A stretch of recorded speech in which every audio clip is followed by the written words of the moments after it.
morning to you. Many thanks for joining us on Daybreak Sports. I'm Buluwaji Ogman. Of course, so excited to be here this morning as we have a whole lot lined up for your viewing pleasure. And of course, all the news making the rounds in the beautiful world of sport.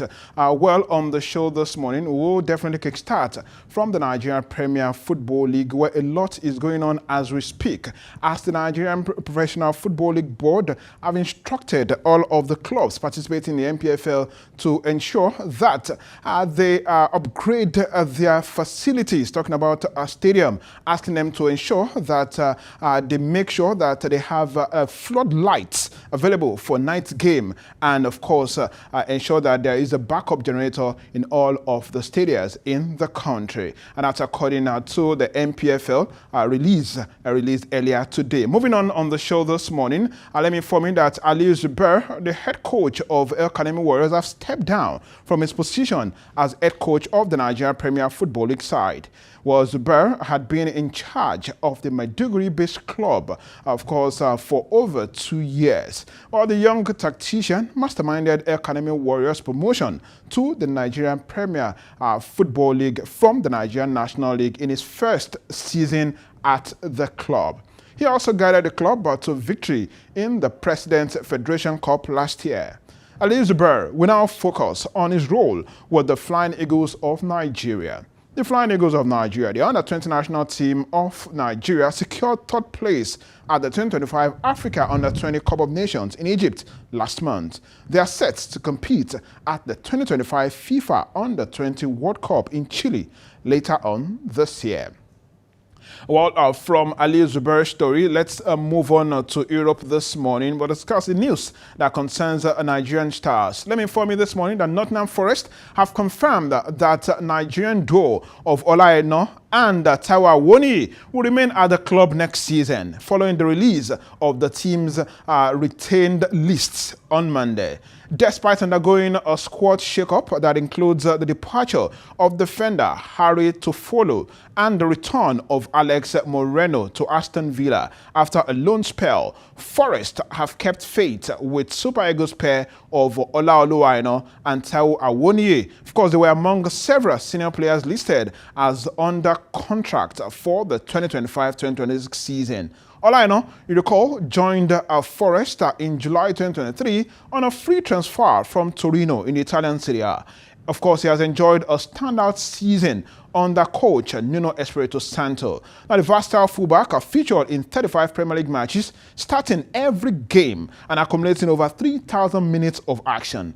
He scored twice, provided 1 assist, and contributed 11 clean sheets. Of course, earning him a tag as one of the best fullbacks in the English Premier League. I want to say big congratulations to Olaino and, of course, Taiwo Awoniyi.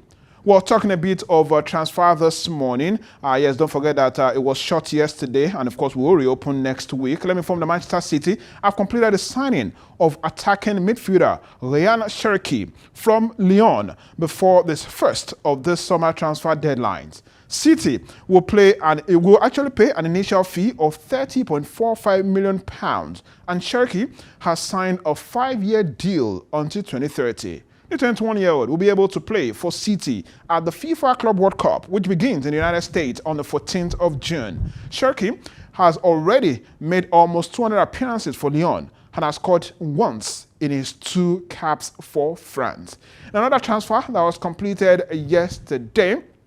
Let me inform you that Borussia Dortmund in the German Bundesliga have signed English midfielder Jobe Bellingham from Sunderland until 2030, 5 years after bringing his older brother Jude Bellingham to the club.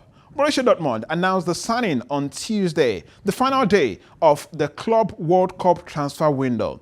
Borussia Dortmund reportedly paid a fee of around 33 million euros, and that's about 37 million pounds, with 5 million in additional bonuses to secure the midfielder's services. Now, the most the club has paid up front for any player in their history.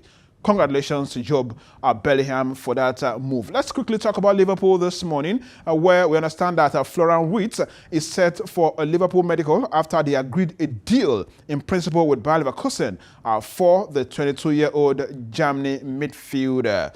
And of course, we understand that he's worth about £227 million, including adds-on. That's according to Fabrizio Romano. And of course, any moment from now, we expect that transfer to be confirmed by Liverpool.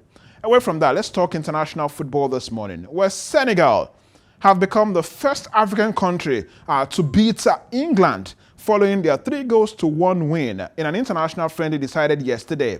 Before the game, the three Lions, that's England, had recorded a narrow 1-0 win over Andorra.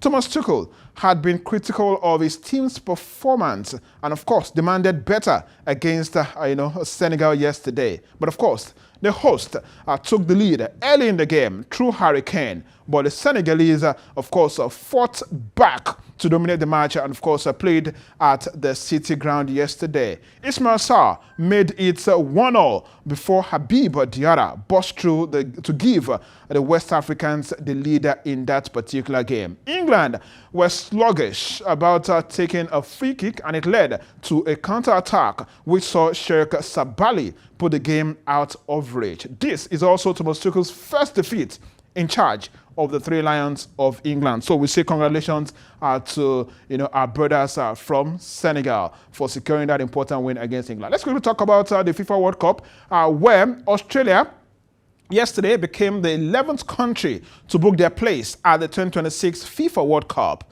This was confirmed after they defeated Saudi Arabia 2-1 on Tuesday. And there you have on your screen some of the results of matches played in the European qualifiers yesterday, including England winning 8-0 against Malta. Let's take a look at a list of countries that are true to the FIFA World Cup, and there you have them on your screen. Of course, a good number of countries are already true, like you can see on your screen. There's Mexico, there's USA, Canada, Japan, Iran, Uzbekistan, Jordan, Korea, Australia, Argentina have all booked their places in the FIFA World Cup. And just yesterday, Brazil also booked a place at the FIFA World Cup yesterday, courtesy of their win yesterday. And of course, Ecuador also booked a place at the FIFA World Cup yesterday as well, to increase the number of teams that are true to the next World Cup to 13.